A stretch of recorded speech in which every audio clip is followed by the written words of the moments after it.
Aujourd'hui, nous allons essayer de répondre à notre dernière question. Qui est l'Esprit Saint?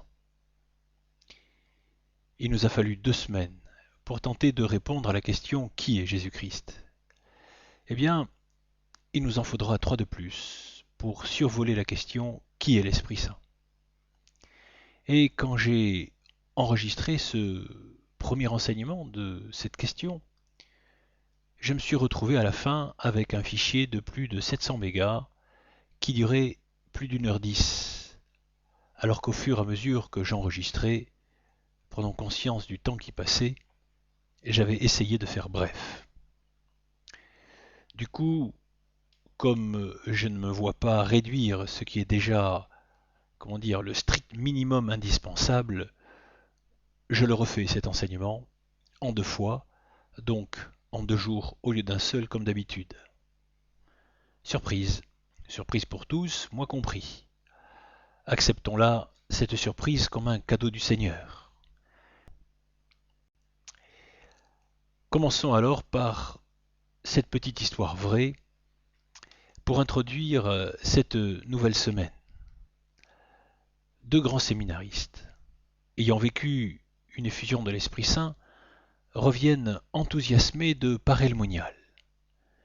Paray-le-Monial est un haut lieu de pèlerinage français qui honore le Sacré-Cœur de Jésus et qui est devenu un point de rayonnement important du renouveau charismatique.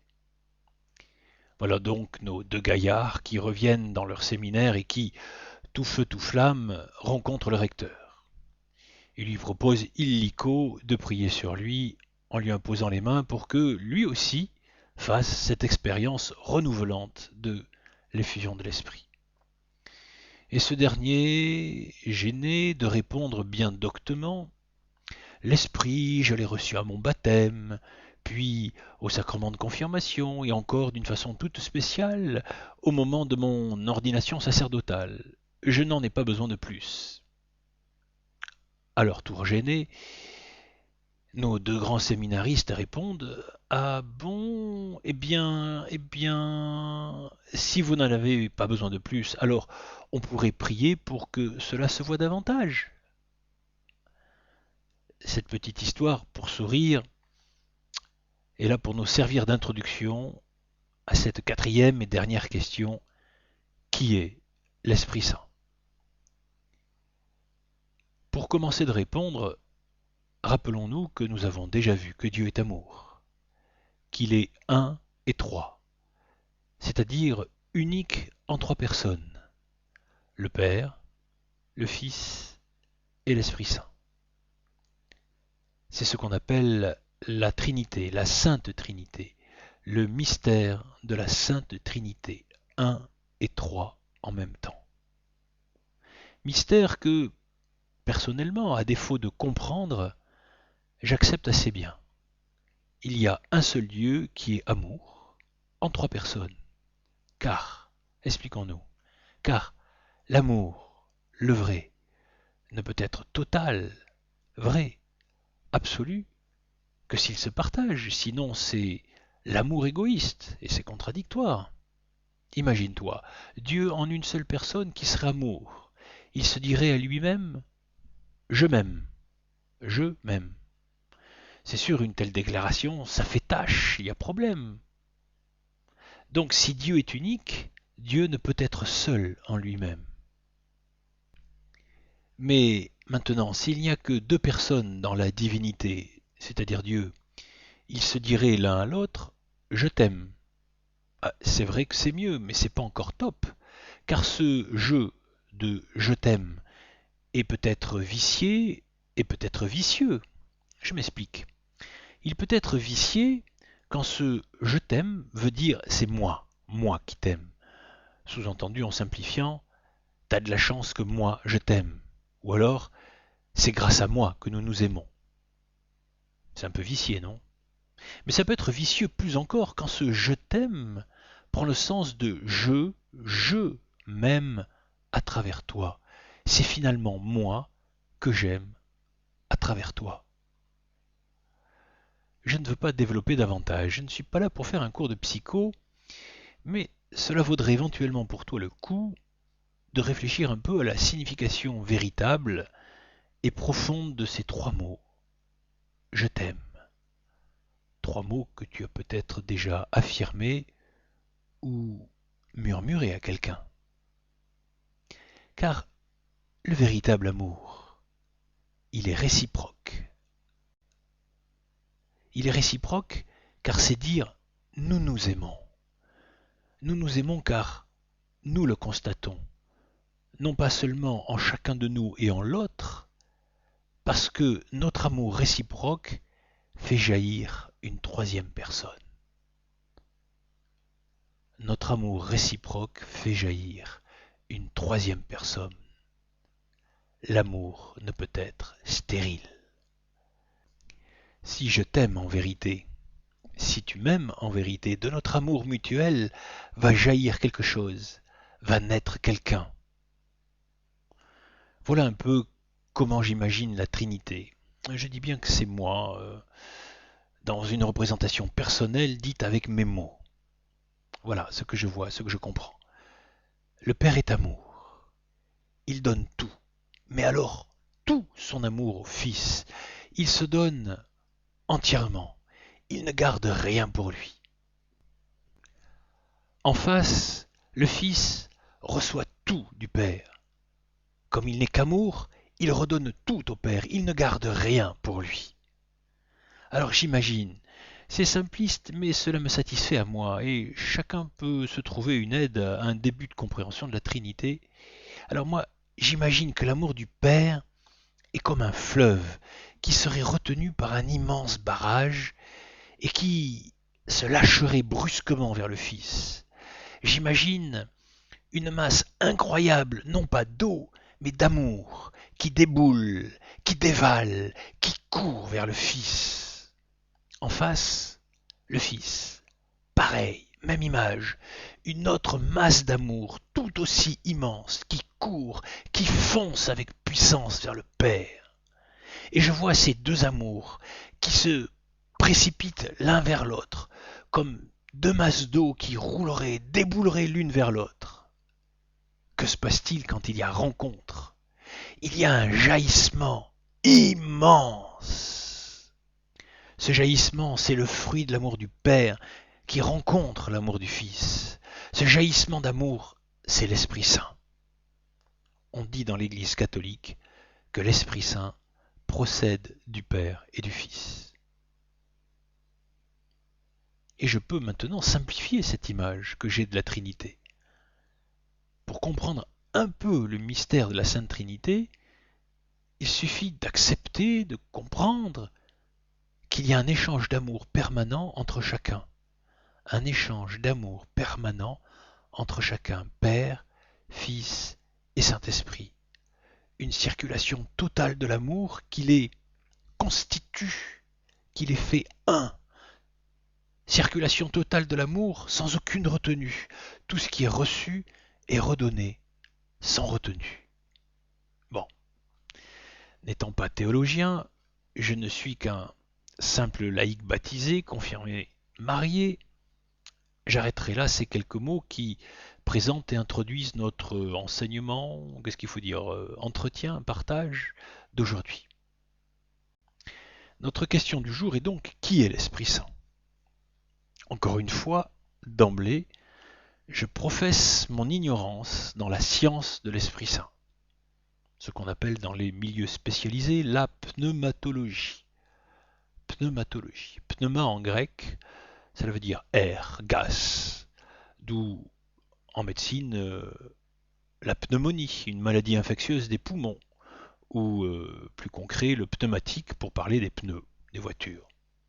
Alors, déjà qu'en christologie, je ne suis pas cador, alors en pneumologie, bonsoir.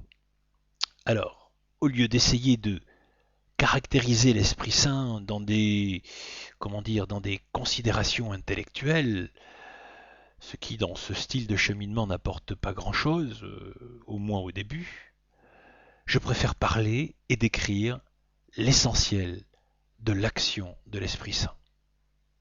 Donc, notre entretien sur l'Esprit Saint ne portera pas sur l'Esprit Saint, révélation de son cœur, comme on le faisait d'habitude, mais l'Esprit Saint, révélation de son action.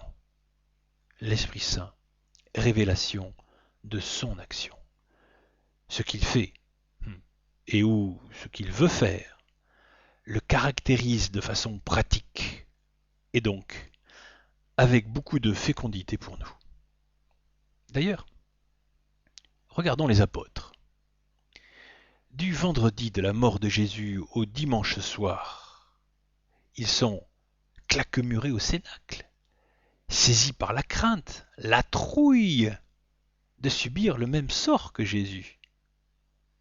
Et après que Jésus se soit manifesté à eux, ressuscité, et cela plusieurs fois, que croyez-vous qu'ils deviennent?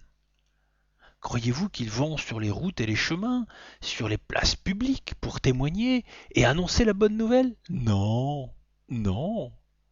On les retrouve chez eux, revenus à leurs anciennes occupations, simples pêcheurs de poissons. C'est flagrant dans Jean 21, c'est-à-dire le dernier chapitre de l'évangile de Jean. Cette attitude m'a toujours frappé et me fait dire: la rencontre avec Jésus ressuscité ne suffit pas. Il manque quelque chose. Non, il manque quelqu'un, l'Esprit Saint. Sans l'Esprit Saint, sans l'action de l'Esprit Saint, l'expérience de la rencontre avec Jésus ressuscité ne me permet pas de persévérer dans la vie nouvelle, dans le salut et d'en témoigner. Je reviens vite à mes anciennes habitudes. Avec la rencontre de Jésus ressuscité, il est une autre expérience à faire, celle de l'effusion de l'Esprit, encore appelée baptême dans l'Esprit Saint. Mais personnellement, comme cela peut prêter à confusion avec le baptême sacramentel, je préfère ne pas utiliser l'expression baptême dans l'Esprit, mais plutôt l'expression d'effusion de l'Esprit, ce qui revient au même, avec moins de confusion. Petite parenthèse avant d'expliquer concrètement ce que cela représente, car je voudrais noter un détail de ce passage de Jean 21. Alors que, revenus à leur quotidien, les apôtres pêchent sans rien prendre, du rivage, Jésus se manifeste et leur dit de jeter les filets à droite du bateau. Et devinez ce qu'ils font? Bien sûr, une pêche miraculeuse. Revenus à terre, ils mangent ensemble. Et après, Jésus prend à part Pierre, le chef des apôtres, qu'il a renié 3 fois au moment de sa passion, pour lui permettre, maintenant, seul à seul, pour lui permettre de proclamer son amour 3 fois. Et par 3 fois, Jésus lui confie la bergerie de son troupeau, c'est-à-dire la responsabilité de son Église. Jésus confie la responsabilité de son Église à Pierre, qui a vu Jésus ressuscité et qui l'a renié 3 fois. Et c'est cela qui est important ici. Car à qui confie-t-il cette responsabilité? À un homme qui n'a pas encore été baptisé dans l'Esprit. À un homme qui n'a pas vécu l'effusion de l'Esprit. À un homme qui est rentré chez lui, qui est revenu à son petit monde connu alors qu'il était un des premiers disciples, formé directement par Jésus pendant 3 ans, et qu'il est un des premiers témoins de la résurrection de Jésus. Pourquoi souligner cela? Je le dis car si Jésus a pris le risque de confier la responsabilité de son Église à un homme non renouvelé par l'Esprit Saint, cela nous aide aujourd'hui à comprendre et à accepter, pourquoi pas tous, mais pourquoi des responsables d'Église ne le sont pas renouvelés. Fermons la parenthèse.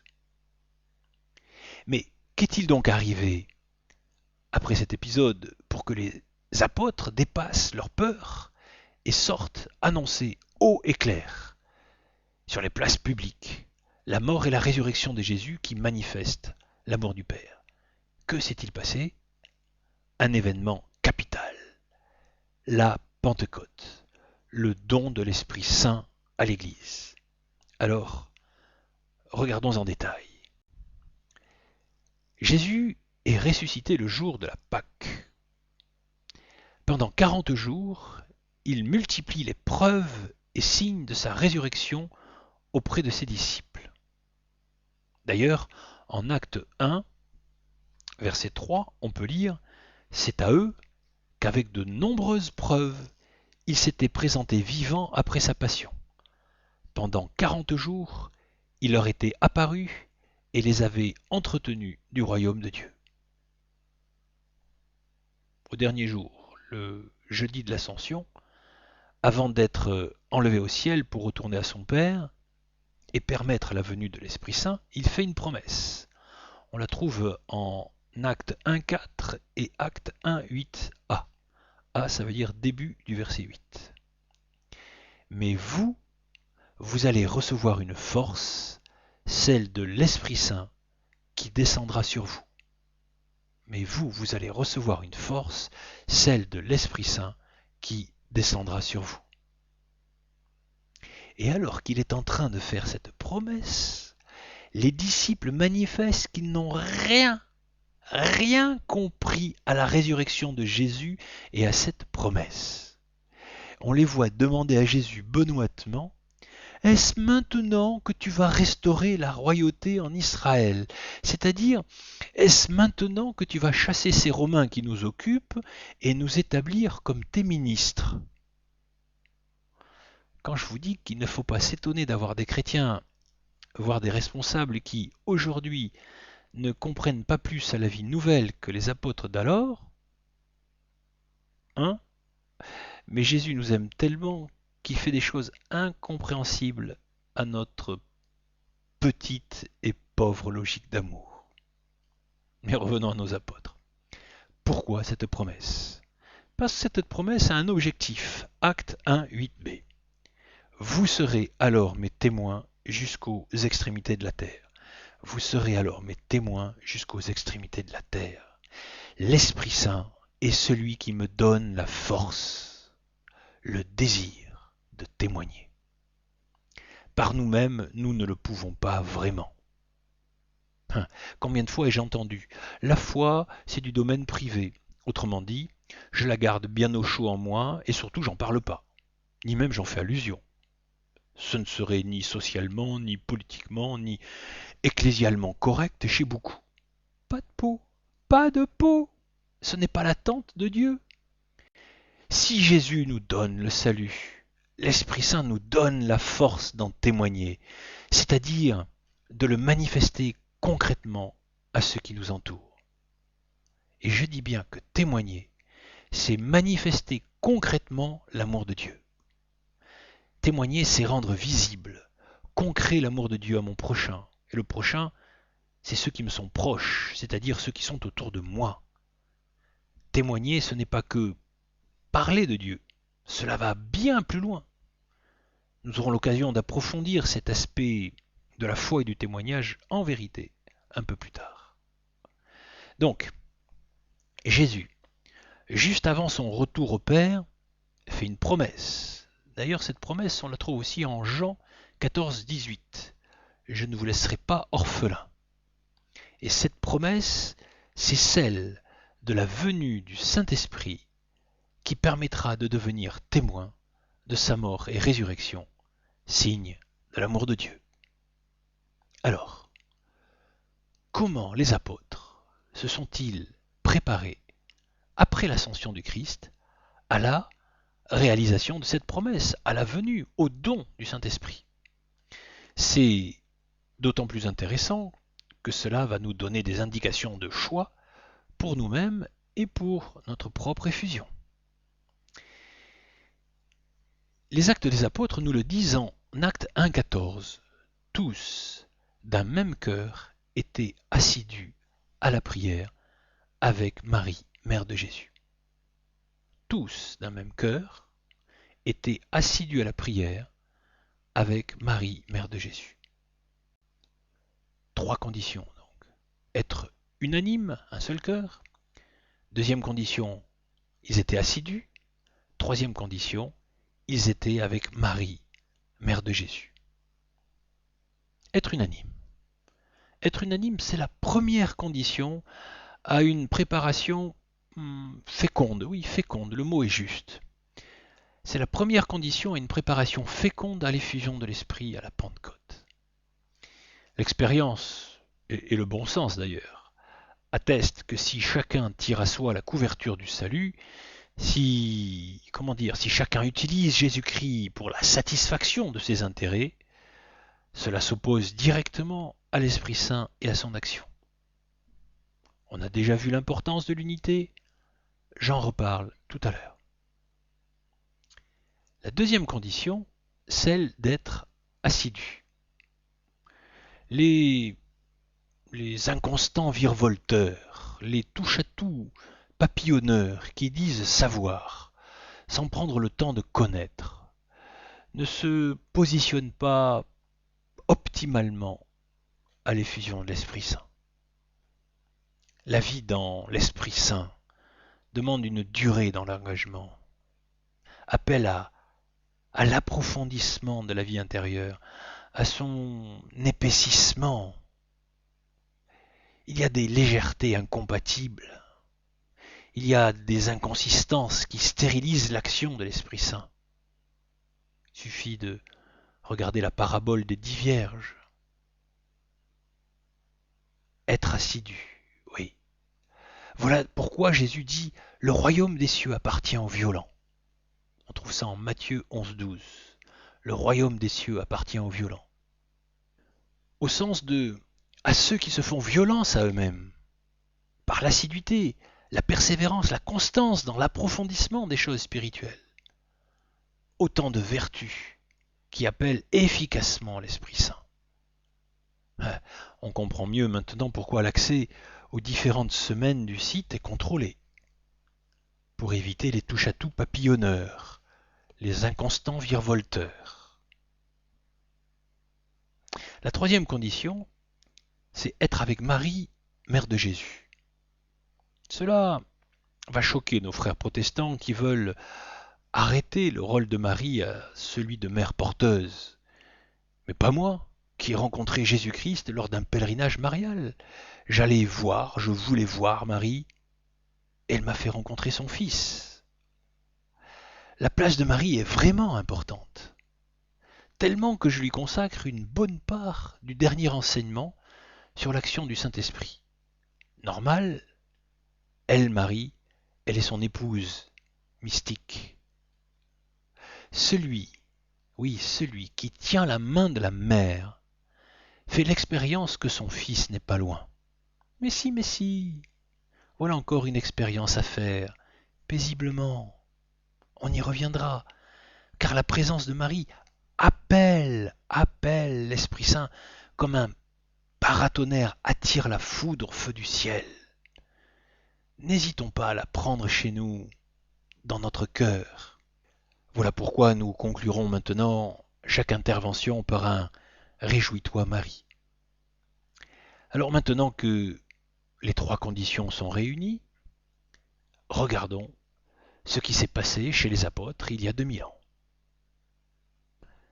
50 jours après la Pâque, mémorial de la libération d'Égypte, les Juifs célébraient la fête de la Pentecôte, mémorial du don de la loi faite aux Hébreux à leur sortie d'Égypte, sur le mont Sinaï, ou Horeb, je ne sais plus. Enfin, c'est pas ça qui est important. Et ce même jour, voilà ce qui se passe en Acte 2, 1, 36. Et on va le lire progressivement en commentant au fur et à mesure. Commençons par Acte 2, 1, 4. Le jour de la Pentecôte étant arrivé, ils se trouvaient tous ensemble dans un même lieu, quand tout à coup vint du ciel un bruit tel que celui d'un violent coup de vent, qui remplit toute la maison où ils se tenaient. Ils virent apparaître des langues qu'on eût dites de feu. Elles se partageaient, et il s'en posa une sur chacun d'eux. Tous furent alors remplis de l'Esprit Saint et commencèrent à parler en d'autres langues, selon ce que l'Esprit leur donnait de s'exprimer. Voilà, l'Esprit Saint est donné, regardons les effets sur les apôtres. On l'a vu, acte 2:4, remplis d'Esprit Saint, ils commencèrent à parler en d'autres langues. Le parler en langue. En termes techniques, on appelle ça la glossolalie. Le parler en langue est un signe possible de l'effusion de l'Esprit Saint, un signe possible de manifestation de l'Esprit Saint. Possible, mais pas indispensable, on va le voir. Continuons. Acte 2, 5, 13. Or il y avait, demeurant à Jérusalem, des hommes dévots de toutes les nations qui sont sous le ciel. Au bruit qui se produisit, la multitude se rassembla et fut confondue. Chacun les entendait parler en son propre idiome maternel. Ils étaient stupéfaits, et, tout étonnés, ils disaient « Ces hommes qui parlent, ne sont-ils pas tous galiléens ? Comment se fait-il alors que chacun de nous les entende dans son propre idiome maternel ? Tous, nous les entendons publier dans notre langue les merveilles de Dieu. » Tous étaient stupéfaits et se disaient perplexes l'un à l'autre, « Que peut bien être cela ?» D'autres encore disaient en se moquant, « Ils sont pleins de vin doux. » Le parler en langue. Le parler en langue, c'est se mettre à parler en une ou des langues que l'on ne comprend pas intelligemment car on ne l'a jamais apprise. Moi, je prie en langue. Moi qui vous parle, François, je prie en langue, mais je n'ai jamais fait cette expérience de parler en langue. Et je n'étais pas là le jour de la Pentecôte. Par contre, j'ai rencontré 2 personnes qui ont fait cette expérience. Georgette Blaquière. Georgette Blaquière est devenue une personne au ministère d'enseignement particulièrement inspiré et percutant, car elle est tombée dans la marmite du renouveau charismatique la première fois qu'elle assistait, un peu perdue et surprise, à une assemblée de prière. Voilà son expérience. Au milieu de gens qui priaient de façon un peu bizarre et exubérante, la voilà qui entend son voisin prononcer en grec ancien le « Je vous salue Marie », mais en faisant une faute grossière pour le professeur de grec qu'elle était. Intriguée par cette faute, elle s'approche de cette personne pour le corriger. Et toute surprise, la personne lui dit qu'elle ne connaît pas un mot de grec, mais qu'elle vient de prier en langue. De cette expérience insolite, et il faut le dire peu ordinaire, Georgette Blaquière va faire toute une prise de conscience qui va progressivement renouveler sa vie et sa foi. La deuxième personne que je connais, c'est le père Antonio, responsable du foyer de charité des Philippines, qui m'en a témoigné personnellement. Il était alors jeune curé de paroisse, il vient de découvrir le renouveau charismatique et l'action du Saint-Esprit dans sa vie. Et comme il organise une retraite de préparation au sacrement dans sa propre paroisse pour les jeunes catéchumènes, il propose lors d'une célébration de prier en langue sur chacun d'eux en leur imposant les mains. Et à la fin de la célébration, une religieuse s'approche de lui et lui dit « Mais, père, vous êtes un cachotier, un cachotier. Vous aviez dit que vous ne parliez pas le chinois, et vous venez de prier en chinois sur tous les enfants d'origine chinoise. » Stupéfaction de sa part. Il ne parle toujours pas chinois, mais là, il venait de parler en langue. Bizarre, hein ? Insolite, peu ordinaire, interpellant, questionnant que se parler en langue en tant que signe, manifestation de l'Esprit Saint. Pourtant bien réel, même si extrêmement dérangeant pour notre rationalisme occidental. En fait, il faudrait dire scepticisme occidental. Il est par contre certain que ce n'est pas la preuve absolue de la présence et de l'effusion de l'Esprit Saint. Personnellement, je connais bien des personnes, vraiment renouvelées, leur vie en témoigne, qui n'ont pas fait cette expérience. Par contre, en Actes 2, 5, 8, on a un signe important des fondus, tout étonné. Chacun de nous, nous les entendons dans notre propre idiome maternel. Que peut bien être la puissance d'interpellation?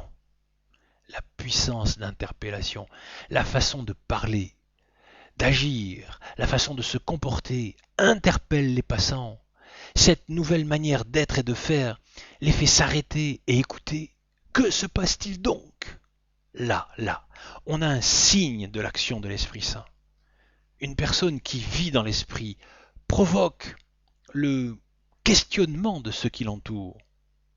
Dire ou se dire, vivre dans l'Esprit et ne pas provoquer le questionnement de ses proches, de son entourage, est le signe d'une illusion spirituelle. Et si d'écouter cela quelques-uns en sursautent, tant mieux si cela peut les réveiller. Oui, vivre dans l'esprit, essayer de vivre de l'esprit, interpelle inéluctablement ce qui m'entoure. Interpellation et interrogation qui vont parfois jusqu'au rejet déconsidéré et humiliant. Mais à ce stade, on s'en tape. On s'en tape. Au contraire, on s'en réjouit. On est trop heureux de faire, l'expérience de l'esprit pour se laisser abattre par quelques moqueries. Et on verra pourquoi tout à l'heure. Mais attention, cette puissance d'interpellation peut très bien se manifester dans la discrétion, sans signe extraordinaire, sans parler en langue. Un sourire, une poignée de main, un regard, un mot juste, un service, au bon moment, suffisent au questionnement, à l'interpellation. Si cette puissance d'interpellation est un indice important de vie dans l'esprit, l'aspect suivant est irréfutable. Et là, je parle de la louange. Lisons ce qui arrive à nos apôtres le jour de la Pentecôte. Acte 2, 9. Les gens disaient, tous, nous les entendons proclamer les merveilles de Dieu. Tous, nous les entendons proclamer les merveilles de Dieu. Alors là, s'il est un effet indubitable de l'esprit, c'est bien la louange et l'action de grâce.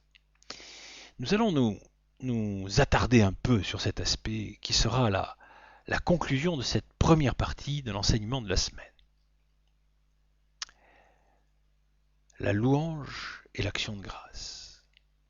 Le regard sur la vie est renouvelé par l'action de l'Esprit Saint. La compréhension des événements, même douloureux, la compréhension des événements, même douloureux, est transformée. Par le don de l'Esprit, la perception du quotidien est comme bouleversée. Fini la grisaille et la monotonie. La main de Dieu est là, active et aimante. Devant tant d'amour, le murmure et la râlerie se métamorphosent en louange. L'action de grâce remplace le regret, se substitue au découragement. Une personne renouvelée par l'Esprit, une personne qui fait l'expérience de l'effusion de l'Esprit Saint, du don de l'Esprit Saint dans sa vie, n'est plus la même. Le bouleversement est profond. L'homme nouveau s'habille du Christ et réforme le vieil homme. L'homme nouveau s'habille de la splendeur de l'état d'enfant de Dieu et remplace le vieil homme. Remplace le vieil homme et ses guenilles de misère et péché. Alors, comment ne pas proclamer les merveilles de Dieu? Comment ne pas louer Dieu et son amour? Comment ne pas lui dire merci? C'est impossible. Voilà pourquoi la louange est à la fois un effet, mais aussi un signe irréfutable de l'action du Saint-Esprit, de l'effusion du Saint-Esprit sur une personne. On ne peut pas vivre dans la tristesse et la plainte permanente quand on est renouvelé par l'Esprit Saint. C'est incompatible. La louange et la joie sont deux fruits de mon renouvellement par l'Esprit. Pourquoi? Parce que si je sais que je suis sauvé, je ne peux plus être triste. Et qui plus est, c'est un ordre. C'est un ordre. On le lit en 1 Thessaloniciens 5, 16, 18. Qu'est-ce qu'on lit? Restez toujours joyeux. Priez sans cesse. En toute condition, soyez dans l'action de grâce. C'est la volonté de Dieu sur vous dans le Christ Jésus. Restez toujours joyeux, priez sans cesse, en toute condition, soyez dans l'action de grâce. C'est la volonté de Dieu sur vous dans le Christ Jésus. C'est un impératif. Ce n'est pas un conseil. Il est dit, restez joyeux, soyez dans l'action de grâce. Ni les échecs, ni les épreuves ne peuvent, ni ne doivent nous déstabiliser, nous démoraliser, nous faire douter. Éphésiens 5,20, on peut lire « En tout temps et à tout propos, rendez grâce à Dieu le Père, au nom de notre Seigneur Jésus-Christ. » La louange et l'action de grâce sont deux signes qui marquent, qui témoignent d'une vie renouvelée par l'Esprit Saint. Alors que pour beaucoup de chrétiens, prier c'est égal à demander. Rares sont ceux qui remercient, et l'exception ceux qui louent. Eh oui, c'est comme ça.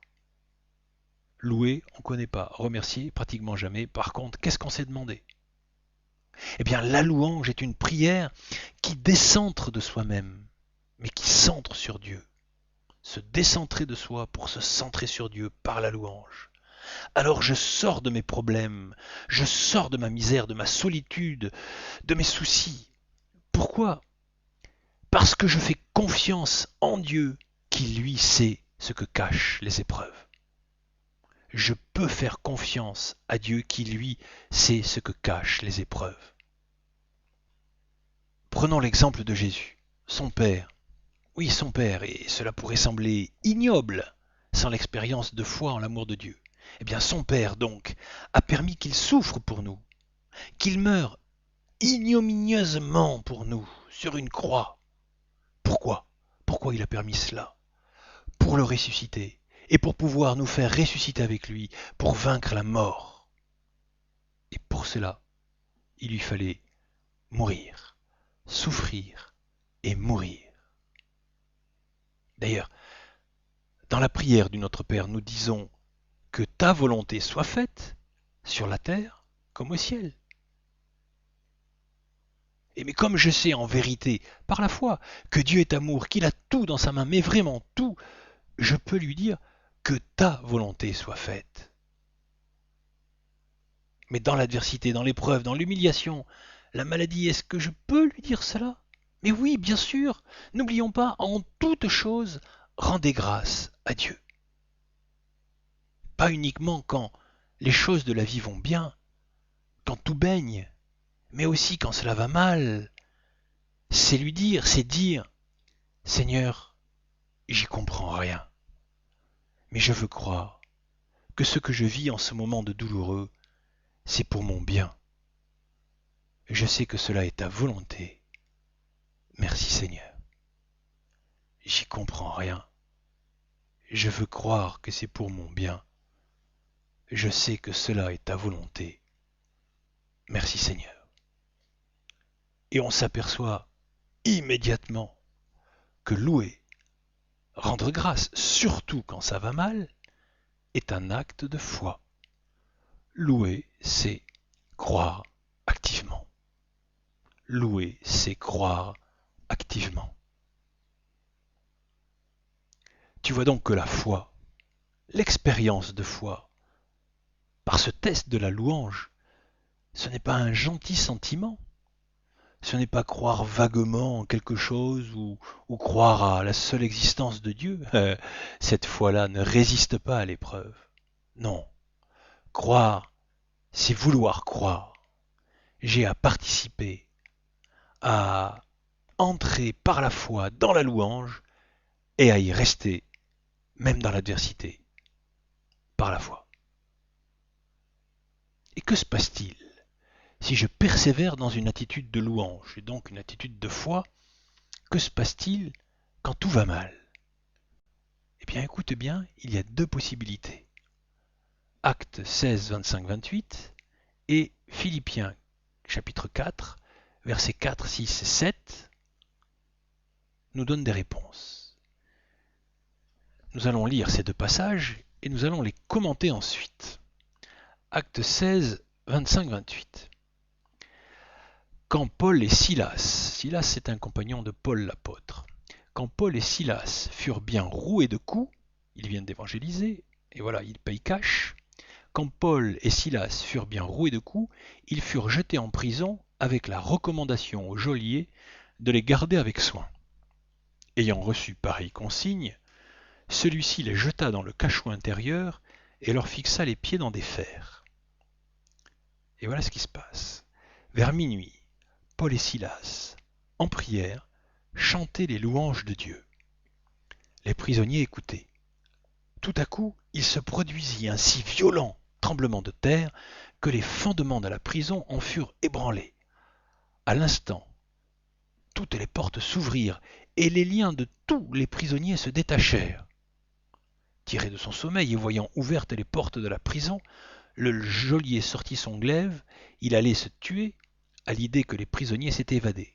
Mais Paul s'écriait d'une voix forte, « Ne te fais aucun mal, car nous sommes tous ici. » Surprenant, non? Mais regardons maintenant Philippiens 4, 4 à 6, 7. Réjouissez-vous sans cesse dans le Seigneur. Je le dis encore, réjouissez-vous. N'entretenez aucun souci, mais en tout besoin, recourez à l'oraison et à la prière, pénétrez d'actions de grâce pour présenter vos requêtes à Dieu. Alors, la paix de Dieu, qui surpasse toute intelligence, prendra sous sa garde vos cœurs et vos pensées dans le Christ Jésus. Que comprendre? Concrètement, que comprendre de ces deux passages? C'est aussi simple que lumineux. Soit, premier passage, la louange libère la puissance de Dieu et les événements qui m'entourent, qui m'agressent, qui m'aliènent, disparaissent. C'est souvent aussi spectaculaire que le changement de situation de Paul et de Silas. Soit alors, deuxième lecture, soit les événements négatifs ou douloureux persistent, mais c'est mon regard qui va changer. Parce que la paix de Dieu qui surpasse tout m'envahit, car je persévère dans la louange et la foi. C'est un autre style d'expérience, mais c'est aussi une expérience à faire. Petit à petit, ma compréhension du problème va se modifier. Je vais mieux comprendre ce qui se passe et l'accepter dans la paix du cœur. Pour aider à cette compréhension, j'ai fait 3 cassettes d'enseignement sur la louange, tellement c'est un fruit indéniable de la vie nouvelle dans l'Esprit Saint. Mais laisse-moi te raconter une histoire que j'ai vécue, où j'ai vu, de mes yeux vu, la puissance de la louange à l'œuvre. C'était en 1996. Bangui, capitale de la République centrafricaine, connaissait sa deuxième mutinerie depuis 48 heures. Déjà, c'est habituel, là-bas, les quartiers des étrangers, et particulièrement les maisons des Blancs, étaient totalement pillés, comme cela arrive régulièrement en Afrique quand il y a un trouble public. Nous, ma femme et moi, nous habitions un quartier noir depuis 11 ans. Et nous pensions être assez bien protégés par notre, enfouissement dans la population locale. Mais, par mesure de prudence, nous avions ramené à l'intérieur de notre maison la présence eucharistique du Saint-Sacrement, qui était dans la chapelle extérieure. Voilà qu'à 2 heures du matin, notre chien, qui secondait notre gardien de nuit, se met à aboyer comme un fou. Cela nous réveille. Imagine-toi, nuit noire. L'électricité venait d'être coupée, puis brutalement, silence, plus d'aboiement. Intrigué, je me lève et j'entends par la grille le gardien qui dit « Ce sont eux, ils veulent l'argent. Eux, c'est-à-dire les pillards, les éléments incontrôlés, incontrôlables de chaque mutinerie. Moi, j'ai immédiatement dit au Seigneur, je n'ouvrirai qu'au premier coup de feu. Avant, nous allons te louer dans le très saint sacrement, que Marie a exposé, pendant que je téléphonais rapidement à des frères de la communauté qui promirent d'arriver le plus vite possible. Et devant le Saint-Sacrement exposé, nous avons commencé, un peu tendu, je l'avoue, à louer et à chanter à voix haute, forte, en remerciant le Seigneur de ce qu'il ne peut arriver plus que ce qu'il permet. Et s'il le permet, c'est pour notre bien, bien qu'on ne connaît pas encore. Que ce qu'il a donné, il peut le reprendre, etc. Toute une louange. De l'autre côté de la grille, les pillards s'impatientaient. Un voulut tirer avec sa kalachnikov qui s'enraya. Puis un autre, clic, enrayait aussi. Et du troisième au sixième, ils étaient 6. Aucune kalachnikov, aucune mitraillette n'a fonctionné. Notre gardien nous a témoigné qu'il les voyait taper sur la culasse de leur arme à coups de rangers pour les débloquer en vain. Et nous, ignorant ce qui se passait de l'autre côté des grilles, nous continuions, un peu stressés de ne rien entendre, mais dans la décision de faire confiance, nous continuions à bénir le Seigneur pour son projet d'amour à notre égard qui semblait passer par l'épreuve. Et nous étions encore en train de chanter quand une voix connue s'éleva. « Tout va bien !» C'étaient nos frères de communauté qui avaient risqué de traverser les quartiers et lignes rebelles pour venir à notre secours. Ils nous dirent qu'il n'y avait plus personne. Le gardien ajouta qu'ils étaient partis en promettant de revenir, ce qu'ils ne firent jamais. Voilà un exemple de la puissance de la louange. 6 kalachnikovs se sont enrayés en même temps. Des histoires semblables, dont j'ai été soit bénéficiaire, soit témoin direct, où le Seigneur intervient d'un bras puissant et protecteur. Je pourrais en raconter pendant des heures, des heures. Alors, quand on raconte que le Seigneur se garde d'intervenir directement dans sa création, qu'il est comme la mer, il crée en se retirant, dit-on poétiquement. Quelle horreur. Eh bien moi, cela me fait sourire de voir une telle méconnaissance de la proximité de l'amour de Dieu et de son intérêt pour chacun de nous. Mais il est aussi vrai, attention, bémol, que la louange n'est pas magie. La louange n'est pas un commerce avec le Seigneur. Je te loue, et toi tu interviens et tu renverses ce qui me fait ou ceux qui me font souffrir. Non, non, non, non. La louange n'est pas calculeuse, car l'amour ne fait pas de petits calculs. La louange n'est pas incantation, thaumaturgie, c'est-à-dire n'est pas rechercher du miracle pour lui-même. Non, non, non, non, non, c'est pas ça. C'est la foi confiante et joyeuse qui devient opérante et qui s'actualise par sa pratique. Et c'est vrai qu'elle peut libérer la puissance de l'amour de Dieu et qu'il peut y avoir des miracles. Je connais nombre de dépressifs, de suicidaires qui ont été guéris par l'effusion de l'esprit. La louange est thérapeutique. Mais je le redis, elle n'est pas magique. J'ai à participer par la foi persévérante. Dans l'Évangile, il y a un passage qu'on appelle la parabole des talents. Dans cette histoire, ce qui est intéressant ici, c'est cette parole à l'adresse du serviteur qui a fait la volonté du maître. Et on lui dit, entre dans la joie de ton maître. Entre dans la joie de ton maître. Il s'agit d'entrer. D'entrer, j'ai un passage à faire, j'ai un choix à poser, à concrétiser. Entrer dans la joie de mon Dieu. Cela dépend aussi de moi et j'ai à persévérer. Je sais aussi, je sens que ce site, ces enseignements sur le net, cette évangélisation par le web seront source de renouveau et de guérison pour beaucoup de ceux qui, sincèrement, essayeront d'en recevoir l'Esprit. Ce n'est pas une grande prophétie, car l'Esprit Saint ne peut se renier lui-même, il ne change pas. C'est à nous à vouloir l'accueillir dans les mêmes dispositions que les apôtres. Et demain, nous verrons ensemble dans quelles dispositions étaient justement les apôtres quand ils ont fait l'expérience du don de l'Esprit. À demain. Amen. Réjouis-toi, Marie, pleine de grâce. Le Seigneur est avec toi.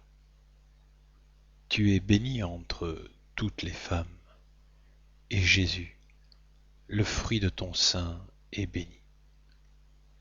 Sainte Marie, Mère de Dieu, prie pour nous pauvres pécheurs, maintenant et à l'heure de notre mort. Amen. Alléluia. Merci Seigneur.